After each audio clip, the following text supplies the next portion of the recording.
സൃഷ്ടി സ്ഥിതി സംഹാരമാണ് പറയുന്നത്.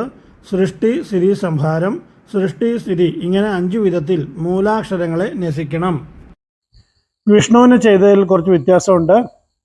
ഇത് കണ്ണുകളിൽ കാണിക്കുമ്പോൾ നമ്മൾ ഇങ്ങനെ കാണിക്കണം, നേത്രത്രയമായിട്ട് കാണിക്കണം കണ്ണുകളിൽ കാണിക്കുമ്പോൾ. ബാക്കിയെല്ലാം വിഷ്ണുവിന് ചെയ്ത പോലെ തന്നെ. സൃഷ്ടി സ്ഥിതി സംഹാരം. അതിൽ ആദ്യം സൃഷ്ടി പറയാം. സൃഷ്ടിന്യാസം ആദ്യം നമ്മുടെ വലത് കൈയുടെ നടുവിരലുകൊണ്ട് ശിരസിൽ തൊടുക. ഓം ഓം ഓം നമ എന്ന മന്ത്രം ജപിക്കുക. അതിനുശേഷം കണ്ണുകളിൽ കാണിക്കണം ഓം ഹ്രീം ഓം നമ. അതായത് നേത്രത്രയമായിട്ട് 3 കണ്ണുകൾ ഓം ഹ്രീം ഓം നമ എന്ന് ജപിക്കുകയും വേണം. നേത്രത്രയമായിട്ട് വേണം കാണിക്കാൻ. വിഷ്ണുവിന് ചെയ്തതിൽ നിന്ന് വ്യത്യാസമായിട്ട് നേത്രത്രയമായിട്ട് കാണിക്കണം. ശേഷം മോതിരവിരലും പെരുവിരലും മുഖത്ത് കാണിക്കണം. ഇങ്ങനെ മോതിരവിരലും പെരുവിരലും മുഖത്ത് കാണിക്കണം. ഓം ദും ഓം നമ എന്ന മന്ത്രവും ജപിക്കണം. അതിനുശേഷം ചൂണ്ടാണി വിരലും പെരുവിരലും ഹൃദയത്തിൽ ഓം ദും ഓം നമ. അതിനുശേഷം ചെറുവിരലും പെരുവിരലും കൊണ്ട് നാഭിയിൽ കാണിക്കുക ഓം ഇർഗാം ഓം നമ. ശേഷം മൂലാധാരത്തിൽ കാണിക്കുക. 4 വിരലുകളും മടക്കി പെരുവിരൽ താഴത്തേക്ക് കാണിക്കുക. ഓം എയിം ഓം നമ എന്ന മന്ത്രവും ജപിക്കുക.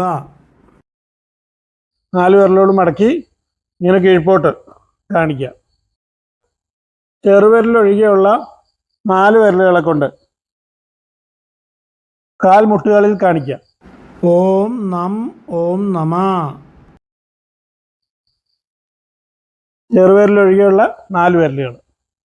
ശേഷം എല്ലാ വിരലുകളെ കൊണ്ടും പാദാഗ്രങ്ങളിൽ തൊടുക.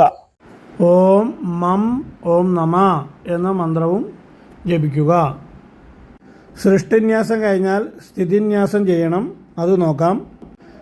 നമസ്കാരം. ഉത്സവക്രിയകളുടെ ക്ലാസ് തുടങ്ങുകയാണ്. ഓൺലൈനായിട്ടും നേരിട്ടും വന്ന് പഠിക്കാൻ സൗകര്യമുണ്ട്. ക്ലാസ്സിൽ വരുന്നത് 7 മൂർത്തികളുടെ സപരിവാരം പൂജകൾ, അതുപോലെ തന്നെ ഉത്സവക്രിയകൾ, ശുദ്ധി, പ്രാസാദ ശുദ്ധി, അസ്ത്രകലശ പൂജ, ലക്ഷോഗ്ന ഹോമം, വാസ്തു ഹോമം, വാസ്തു കലശം, വാസ്തു ബലി, വാസ്തു കലശ ആടൽ, വാസ്തു പുണ്യാഹം, ബിംബശുദ്ധി, ചതുശുദ്ധി, ധാര, പഞ്ചഗവ്യം, പഞ്ചകം, കലശാഭിഷേകം, ശ്രീഭൂതബലി,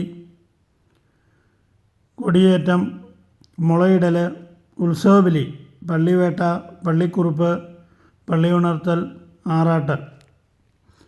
ഇങ്ങനെ ഉത്സവക്രിയകളും സപരിവാരം പൂജകളെല്ലാം ഓൺലൈനായിട്ടും നേരിട്ട് വിദ്യാപീഠത്തിൽ വന്നും പഠിക്കാൻ സൗകര്യമുണ്ട്.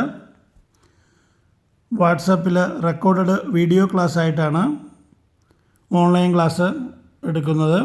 നേരിട്ടുള്ളത് ഞായറാഴ്ചകളിൽ മാത്രം, വൈകിട്ട് 3 മണി തൊട്ട് 5 മണി വരെ എല്ലാ ഞായറാഴ്ചകളിലും സപരിവാരം പൂജയും ഉത്സവക്രിയകളും ഷഡ്പീഠം പൂജകളും എല്ലാം നേരിട്ട് വന്നും ഓൺലൈനായിട്ടും പഠിക്കാൻ സൗകര്യമുണ്ട്.